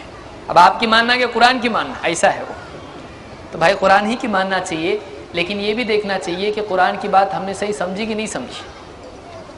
یہاں پر آیت میں جو مطالبہ ہے کہ کیوں انہوں نے ایسا نہیں کیا کہ وہ رسول کے پاس آ کر رسول سے مغفرت کی دعا کرواتے تو اللہ بھی ان کی مغفرت کرتا. تو یہ جو بات ہے یہ اس دور کے ساتھ خاص ہے، اسی لیے بعد کے دور میں صحابہ سے کوئی بات ایسی ہو جاتی تو صحابہ لوگوں کو خود بھی اور دوسروں کو بھی یہ نہیں کہتے جاؤ اللہ کے رسول صلی اللہ علیہ وسلم کی قبر پر جاؤ اور آپ صلی اللہ علیہ وسلم سے مغفرت کی دعا کرواؤ. کوئی اس طرح سے نہیں کرتا تھا. آپ کو ایک مثال دے سکتے ہیں، اس لیے میں نے شروع میں جو بات کہی ہے وہ میزان اور ترازو ہے آپ کے لیے کہ کتاب و سنت کے فہم میں صحابہ کا تعامل، صحابہ کا فہم دیکھنا ضروری ہے، ورنہ ہم کچھ کا کچھ عمل کریں گے. اب میں نے جیسے اسی میں کہا تھا کہ یہ ممکن ہے کہ اگر ایک آدمی صحابہ کے فہم کو چھوڑ کر قرآن و سنت کو سمجھنے کی کوشش کرے تو بہت ممکن ہے گمراہ ہو جائے. اگر آپ کو یاد ہوگا تو آپ کو یاد ہوگا کہ اگر صحابہ کے فہم کو چھوڑ کر قرآن و سنت کو سمجھنے کی کوشش کرے تو بہت ممکن ہے گمراہ ہو جائے. یہاں دیکھیں صحابہ نے کیا کہ نہیں کیا. صحابہ استغفار نہیں کرتے تھے، کدھر جاتے تھے؟ کہ اللہ کے رسول صلی اللہ علیہ وسلم کے پاس جاتے تھے. اگر اس کو تسلیم کیا جائے کہ اس میں مراد یہ ہے کہ رسول صلی اللہ علیہ وسلم کے پاس جا کر استغفار کروایا جائے، مغفرت کی دعا کروائی جائے، تو اللہ تعالیٰ فرماتا ہے فَإِن تَنَازَعْتُمْ فِي شَيْءٍ فَرُدُّوهُ إِلَى اللَّهِ وَالرَّسُولِ. اگر تمہیں آپس میں کسی چیز میں اختلاف ہو جائے تو اللہ اور اس کے رسول کے پاس پیش کرو. تو کیا آپس کے جھگڑے مٹانے کے لیے نبی کریم صلی اللہ علیہ وسلم کی قبر پر جاتے ہیں؟ نہیں جاتے ہیں. مراد کیا ہے اس سے؟ سنت ہے. اس لیے صحیح فہم ضروری ہے، ورنہ آدمی صرف الفاظ قرآن کے لے لے اور کچھ بھی مطلب نکالنے لگے تو کچھ کا کچھ مطلب لے لے گا، گمراہ ہو جائے گا. اس لیے یہ دیکھیں کہ اس آیت پر صحابہ نے عمل کیا یا نہیں. کیا صحابہ اللہ کے رسول صلی اللہ علیہ وسلم کی قبر پر جایا کرتے تھے؟ اس بارے میں کوئی دلیل ہم کو صحابہ سے نہیں ملتی ہے. یہ اللہ کے رسول صلی اللہ علیہ وسلم کے زمانے کی بات ہے. مثلا ایک عورت اللہ کے رسول صلی اللہ علیہ وسلم کے پاس آئی، امام البخاری نے اس کو روایت کیا ہے، اور کہا کچھ مانگا، کچھ حاجت تھی. اللہ کے رسول صلی اللہ علیہ وسلم نے کہا ابھی نہیں، بعد میں آنا. اس عورت نے کہا اگر میں بعد میں آؤں اور آپ نہ ملے تو؟ اور صحابی کہتے ہیں اس کی مراد یہ تھی کہ اگر آپ کی وفات ہو جائے تو کیا؟ آپ کی وفات ہو جائے، میں آؤں اور آپ نہ ملے مجھ کو تو؟ آپ نے کہا ابو بکر کے پاس آنا ہے. سوال یہ ہے، آپ نے کہا کوئی بات نہیں میری قبر پر آ جانا. یہ نہیں کہا. جو زندگی میں دینے والے اگر وفات کے بعد بھی دیتے ہیں تو آپ قبر پر بلا لیتے، لیکن آپ نے کیا کہا؟ میرے بعد اگر میں نہ ملوں تو ابو بکر صدیق رضی اللہ تعالیٰ عنہ کے پاس جانا. اس سے کیا معلوم ہوتا ہے کہ آپ صلی اللہ علیہ وسلم خود حاجت مندوں کو اپنی قبر پر نہیں بلاتے تھے, اس وقت کے جو ذمہ دار ہوتے تھے ان کے پاس بھیجتے تھے. یہی ہمارا عقیدہ ہے. جب نبی نے نہیں بلایا ہم زبردستی جانا, کتنی عجیب بات ہے. نبی نے کہا نہیں, میرے بعد اگر میں نہ ملوں ابو بکر کے پاس جانا. تو اس سے بات معلوم ہوتی ہے کہ آپ صلی اللہ علیہ وسلم سخی تھے اور آپ صلی اللہ علیہ وسلم اگر وفات کے بعد بھی آپ قبر سے اگر عطا کرتے تو آپ صلی اللہ علیہ وسلم اپنی قبر پر بلاتے, اس لیے کہ سخی کی سخاوت کا تقاضا ہے کہ نہ کہے اور اگلا وعدہ کرے تو اپنے پاس بلائے, کسی اور کے پاس نہ بھیجے. بھائی ہیں سراج الرحمان, وہ سوال کرتے ہیں پلیز ڈسکرائب اباؤٹ حجاب میں ladies show their mouth, fingers and shoulder. دیکھیے عورتوں کے حجاب کے تعلق سے سوال ہے کہ عورتوں کا حجاب چہرے کا, خاص طور سے میں سمجھتا ہوں چہرے ہی کے بارے میں سوال ہے, چہرے کا حجاب ہے یا نہیں ہے. یہاں پر چہرے کا حجاب ہے یا نہیں میں علماء کا اختلاف نہیں ہے. چہرے کا حجاب واجب ہے یا نہیں میں اختلاف ہے. چہرے کا حجاب کرنا چاہیے کہ نہیں اس میں اختلاف نہیں ہے. اس لیے عام طور سے شیخ الالبانی کا فتویٰ جو لوگ عام طور سے جس سے استدلال کرتے ہیں اس کی روایت جو بھی ہیں, خود شیخ الالبانی نے کہا کہ خود اللہ کے نبی, آڈیو میں سنا ہوں اس کو, اللہ کے رسول صلی اللہ علیہ وسلم کے زمانے میں روایت ایسی ہیں کہ صحابیات چہرے کا بھی پردہ کرتی تھیں, لیکن وہ اس کے قائل ہیں کہ اس کے وجوب کی دلیل نہیں ہے. اور ان سے پوچھا گیا کہ عورتیں کیا کریں, چہرے کا حجاب کریں یا نہ کریں, تو انہوں نے کہا کہ بہتر یہی ہے کہ چہرے کا حجاب کرنا چاہیے. خصوصاً جو فتنہ اور جو بھی چیزیں اس طرح کی ہوتی ہیں, بہتر یہی ہے کہ ایک مسلمان بہن, ایک مسلمان خاتون چہرے کا بھی حجاب کرے, لیکن کوئی اگر اس کو واجب قرار دے تو اس کے پاس دلیل ہونا ضروری ہے. سلف ہی سے اس مسئلے میں اختلاف ہے, سلف ہی سے شروع ہی سے اس میں اختلاف ہے, لیکن زیادہ بہتر اس کو کسی نے نہیں کہا کہ اچھا نہیں چہرے کا حجاب کرنا ہے, بلکہ سبھی نے کہا ہے کہ بہتر یہی ہے کہ چہرے کا حجاب کرے. تو بہتر میں بھی یہی سمجھتا ہوں کہ یہی کہوں جو عام طور سے علماء نے کہا کہ بہتر یہی ہے کہ عورت چہرے کا حجاب کرے, اس لیے کہ اللہ کے رسول صلی اللہ علیہ وسلم کے زمانے میں یہ ہوتا تھا. اس کی متعدد دلیلیں بھی علماء نے ذکر کی ہیں. جمیل بھائی جیسے کہ ابھی 15 منٹ ہمارے پاس اور ہیں اور سوالات تقریباً ملتے جلتے, تو ہمارے احباب کا یہ درخواست ہمارے احباب کی کہ کچھ عام نصیحتیں والدین سے تعلق سے اور دعوت کے تعلق سے. جہاں تک کہ والدین کا تعلق ہے, ایک انسان کے لیے لازم ہے کہ وہ قرآن کی نصیحت کو یاد رکھے کہ اللہ سبحانہ و تعالیٰ نے اپنے ساتھ والدین کا ذکر کیا, انشکر لی ولی والدیک, میرا شکر کر اور اپنے والدین کا. اس لیے کہ اللہ تعالیٰ کی ابتدائی نعمت جو نعمت وجود ہے اللہ تعالیٰ نے انسان کو عطا کی, تو اس کے لیے والدین کو ذریعہ بنایا. اور آدمی اپنے وجود میں اللہ کے رب ہونے کے اعتبار سے محتاج ہے کہ اللہ رب ہے, اللہ خالق ہے, اس نے اس کو پیدا کیا, لیکن اس کی پیدائش کے لیے انتخاب اس کے والدین کا کیا, ان کے ذریعے اس کا وجود اس کو ملا, تو ان کا جتنا شکر کیا جائے کم ہے. اس لیے ایک انسان کو چاہیے کہ وہ جیسے اللہ تعالیٰ کی نعمتوں پر شکر کرتا ہے, اللہ کے حکم کی تعمیل میں والدین کا بھی شکر مانے اور ان کے ساتھ بدسلوکی نہ کرے.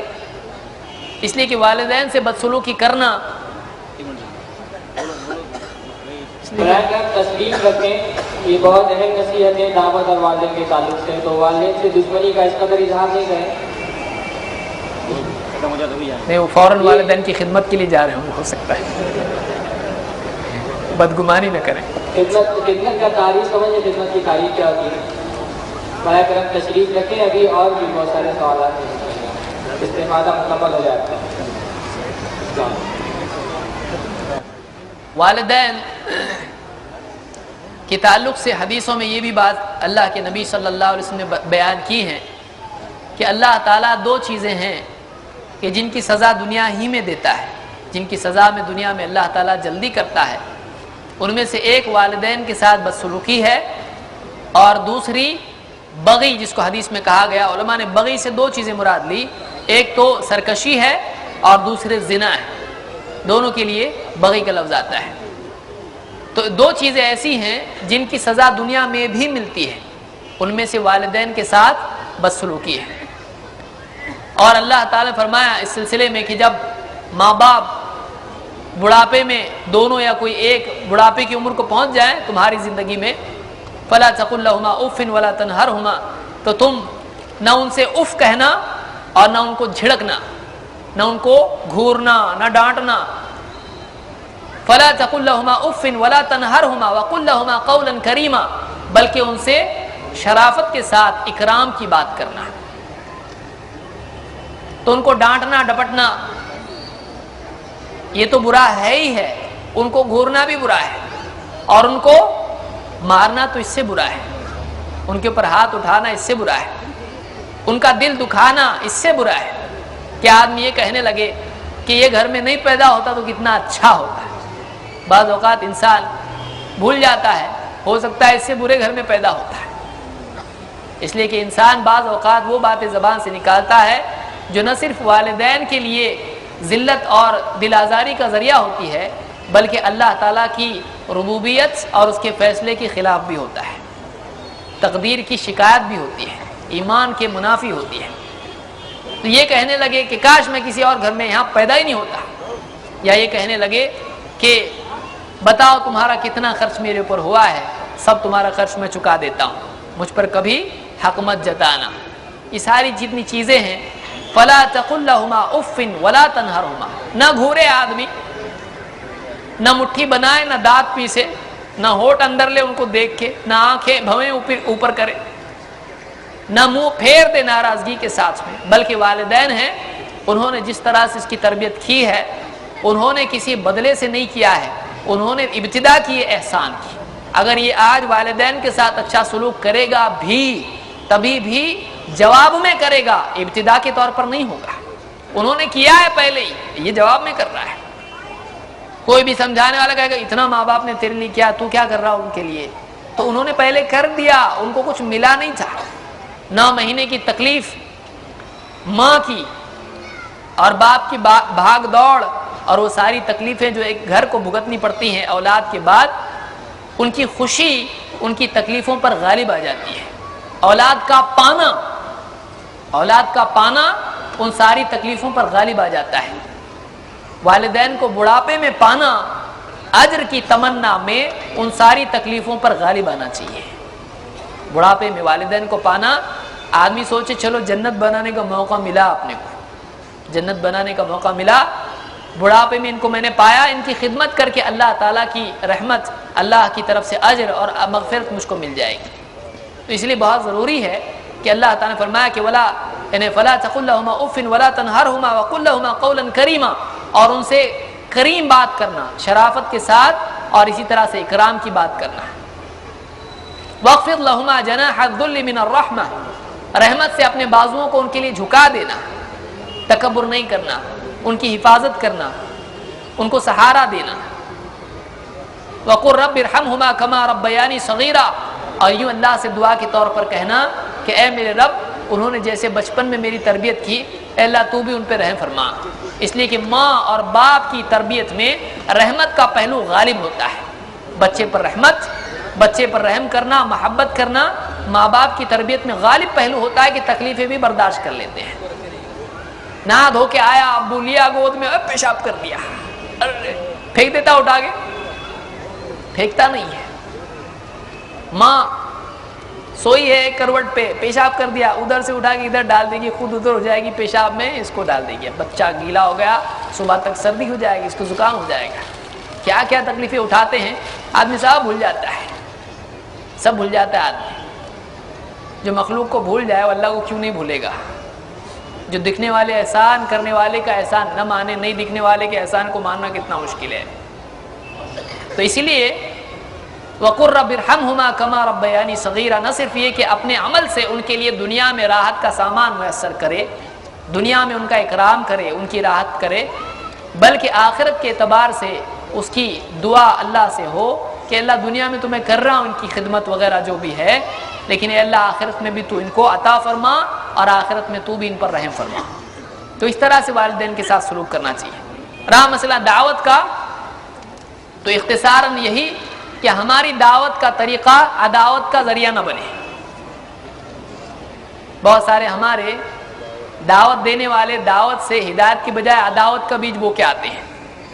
دعوت میں 3 باتیں یاد رکھیں، بہت لمبا، ابھی آپ ڈرے نہیں کہ کہاں بیچارے جو لوگ چلے گئے وہ بولے اور پکڑتے کہ کیا بولتے، لمبا چوڑا۔ دعوت میں 3 باتیں یاد رکھیں، 3 چیزیں داعی میں ہونا چاہیے۔ ایک دعوت سے پہلے، دوسری دعوت کے دوران، تیسری دعوت کے بعد۔ شارٹ کٹ میں بتا رہا ہوں، سب کچھ ہو گئے ایک دم۔ دعوت سے پہلے علم ہونا چاہیے جس چیز کی دعوت دے رہا ہے۔ کسی کا ہاتھ پکڑ کے لے جا رہا، کہاں جا رہے معلوم نہیں، تو بولے پیچھے آئے گا کوئی آپ کے، لے جانے والے کوئی نہیں معلوم۔ رہبر کو معلوم ہو کہ کہاں لے جا رہا ہے، رہبر کو خود منزل معلوم ہو، جس کو منزل معلوم نہیں اس کو رہبر بننے کا حق نہیں۔ داعی کو خود معلوم ہو، کتاب و سنت کا علم اس کے پاس ہو۔ العلم قبلہا، دعوت سے پہلے دعوت کا علم ہونا چاہیے۔ آپ عقیدے پر بات کر رہے ہیں، آپ کے پاس اس کا علم ہونا چاہیے۔ آپ عبادات کے بارے میں بتلا رہے ہیں، آپ کے پاس علم ہونا چاہیے۔ آپ حقوق کے بارے میں بتلا رہے ہیں، آپ کے پاس علم، حلال و حرام آپ کے پاس علم ہونا چاہیے۔ جس کی بھی آپ تبلیغ کریں اس سے پہلے علم حاصل کر لیں۔ دوسرے، دعوت کے دوران خالص نیت کے ساتھ تواضع اور شفقت کے ساتھ دعوت دیں۔ کسی پر اپنا غلبہ ثابت کرنا، کسی کو ذلیل کرنا، کسی سے جیت کے ایک تمغہ حاصل کرنا ہے، گولڈ میڈلسٹ بننا، 25 کو ہرایا، 56 کو ہرایا، 55 کو ہرایا، ایسا نہیں ہونا چاہیے۔ ایک آدمی جو ہے دعوت دے، دوسروں کی خیر خواہی کی نیت سے دعوت دے اور نرمی کے ساتھ دعوت دے، اس کا حق اپنے اوپر تسلیم کرتے ہوئے دعوت دے کہ میں اس کو سمجھاؤں، میں اس کو سکھاؤں، اس کا مجھ پر حق ہے۔ وَأَمَّا السَّائِلَ فَلَا تَنْهَرْ، پوچھنے والے کے ساتھ سختی کا برتاؤ مت کرنا، چاہے وہ مانگنے والا دنیا کا مانگنے والا ہو یا علم کا مانگنے والا ہو۔ تو دعوت دیتے وقت میں نرمی کریں، نرم بات کریں، سختی نہیں، جھڑکے نہیں، تانا نہ دیں۔ لیس المؤمن بالطعان ولا اللعان ولا الفاحش ولا البذی، اللہ کے نبی صلی اللہ علیہ وسلم فرماتے ہیں مومن تانا دینے والا، لعنتیں کرنے والا، بے حیائی کی باتیں کرنے والا، سخت دل دکھانے والی باتیں کرنے والا نہیں ہوتا ہے۔ شفقت کے ساتھ ایسی دعوت دیں جیسے اللہ کے نبی صلی اللہ علیہ وسلم پیٹ پکڑ پکڑ کے لوگوں کو کھینچتے تھے آگ سے بچانے کے لیے۔ 3، دعوت کے بعد اگر قبول نہ کرے کوئی یا ٹائم لینا چاہے سوچنے کے لیے، صبر کریں۔ بعض اوقات دعا جو ہے جلدی کرتے ہیں، وہ چاہتے ہیں کہ میں بولوں اور سامنے والا مان لے۔ بعض لوگوں کی تمنا ہوتی ہے کہ غلطی سامنے مان کے جائے، ہاں بھائی میرے سے غلطی ہو گیا، اب میں ہدایت پہ آؤں گا، ہاں غلطی ہو گئی میرے سے۔ یہ نیت ہماری نہیں ہو، بلکہ ہماری نیت یہ ہو کہ ہر انسان کو وقت دیا جائے تاکہ وہ ہماری بتائی ہوئی بات پر غور کرے، اور اس بات پر غور کرنے کے بعد اس کے لیے ہم دعا کریں کہ اللہ اس کو ہدایت دے۔ آپ نے سنا اس سے پہلے کی گفتگو میں، اللہم اہد دوسا وأت بہم، اللہم اہد دوسا وأت بہم، اے اللہ قبیلہ دوس کو ہدایت دے، ان کو لے آ، اے اللہ ان کو لے آ۔ دعا کرے اللہ کے رسول صلی اللہ علیہ وسلم، لعنت نہیں کرے آدمی بلکہ لوگوں کے لیے دعا کرے، صبر کرے، لوگوں کو ٹائم دے، لوگوں کو ٹائم دے اور جلدی نہ کریں۔ تو اگر کوئی نہیں مانتا ہے دشمنی نہ بنائیں، بلکہ وقت دے لوگوں کو۔ ہر آدمی کی ہدایت کا وقت مقرر ہوتا ہے، ہدایت دینے والے ہم نہیں ہیں، ہم دعوت دینے والے ہیں، ہدایت اللہ دے گا۔ ہدایت جب آدمی اپنے ہاتھ میں سمجھنے لگتا ہے تو جلدی کرنے لگتا ہے، اس میں برائیاں پیدا ہوتی ہیں۔ اللہ تعالیٰ ہم کو سمجھنے کی توفیق عطا فرمائے، اور جو کچھ گفتگو کی گئی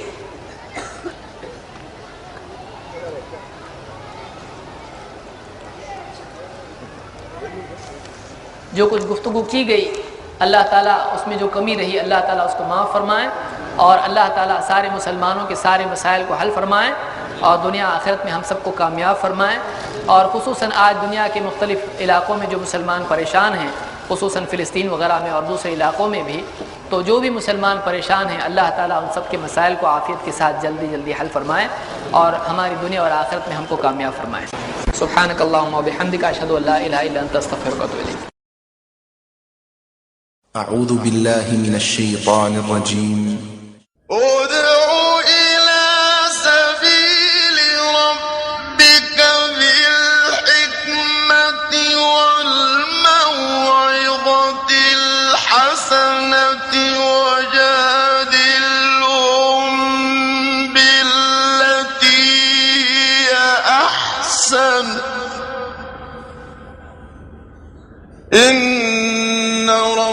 ربك هو أعلم بمن ضل عن سبيله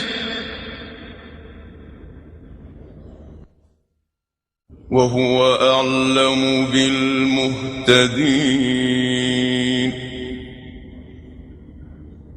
أعوذ بالله من الشيطان الرجيم.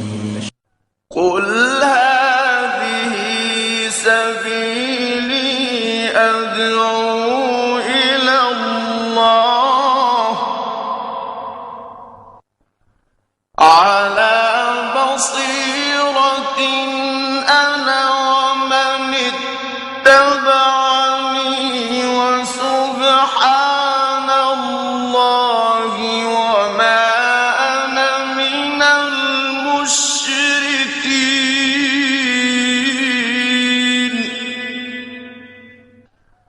قل هذه سبيلي أدعو إلى الله على بصيرة أنا ومن اتبعني وسبحان الله وما أنا من المشركين.